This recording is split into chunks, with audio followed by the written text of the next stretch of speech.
So in our third video, we're going to be talking about sociological perspectives, the way that we can see how society changes and evolves and what constitutes or what causes that change and evolution. Hope you're excited. I'm excited. Let's get started. So here are our terms to know. Make sure you note these. You will be needing these for our summative assessments. You can see we're talking about a lot of functions and dysfunctions and latent and manifest, and what the heck are all of these? We're going to be talking about that a little bit later in this video. So let's get started. Now, one of the ways that sociologists can see how society changes and evolves is called functionalism. This is probably the most popular view of how society works, and it's really emphasizing society as a bunch of different social parts: family, religion, media, values, social inequality, factors of socialization, all these different things, government, all work together like parts of a watch or a clock.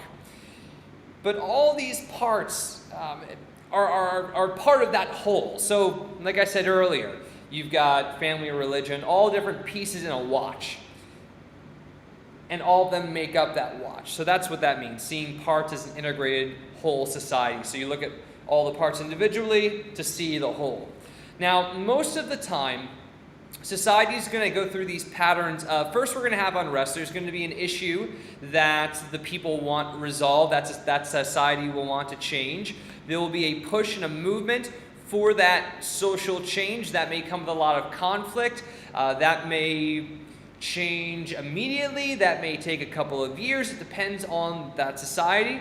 After that change is made, you're going to have integration, so the rest of society has to adopt that social movement, and after everyone does, you're going to have stability for a while until there is more social unrest. So one example of this cycle, at least in the United States, would be the push for some sort of government-sponsored health care. There were so many people that didn't have health insurance, and that put a strain on a lot of different systems. So there's your social unrest. There was a social change with the Affordable Health Care Act that changed it basically created a government option for health care, and it also mandated that everyone need to have health care. Now, that change has taken a long time. However, the social integration is going to take longer because there are a lot of people who are against that idea. But when social integration eventually comes about, there's going to be stability until something goes wrong or something else needs to be changed, and that cycle is just going to happen over again. This pattern will happen in families, in religions, in governments, in what we value. Not only does this happen as a whole in society, but also in those certain social parts. Now, as things are changing, any sort of function of society, family, religion, government, there are different kinds of reasons why things change. So the first would be a manifest function. That is the stated, conscious, this is what needs to change and this is why we're doing it. That's a manifest function. This is publicly why we're doing this. So let's say your family comes to you and says, we would like you to pick up an extracurricular sport. We think it would be really good for you to meet people and you learn how to play a sport, and that's really great. So that's your family's manifest function, right? So that's, in this case, the institution that I'm talking about is your family. Then you've got a latent function. These are either the unconscious or unintended functions that come about because of a change.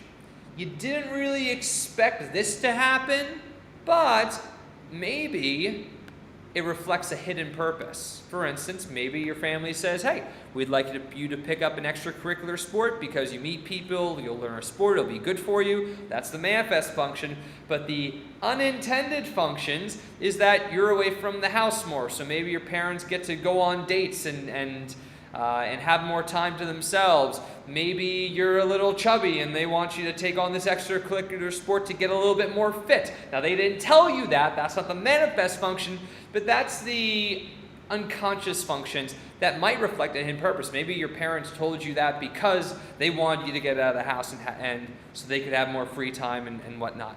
Now, a dysfunction is when that change may disrupt or actually lead to an instability in that institution.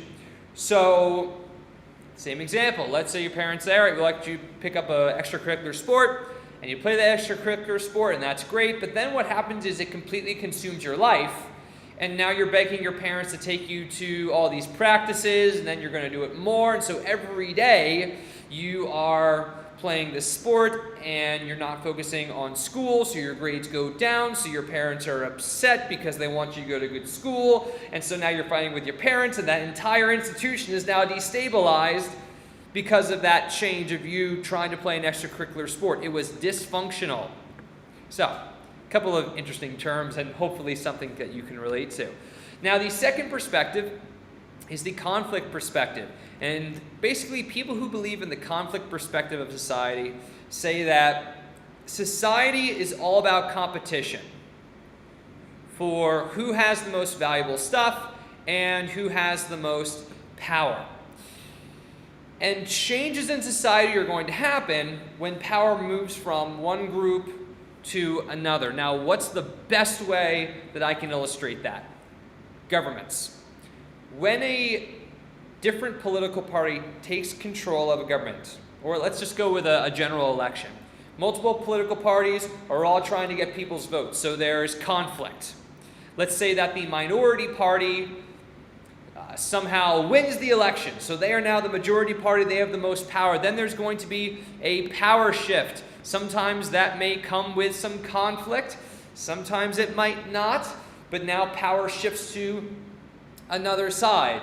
That goes well for a little while. We got to change. That political party passes new laws or gets rid of old laws, and then there's a new election cycle. So then we've got more conflict, and more political parties are fighting and trying to get your vote, and another political party comes in and takes over, and then there's another power shift where they change laws and things. And so that's a great example of a conflict perspective in society that we deal with every day. Changing of governments and where different parties are now in power and they change laws. That's the conflict perspective for you. Well, hope you learned something you did not know before looking at sociological perspectives. Thanks for watching.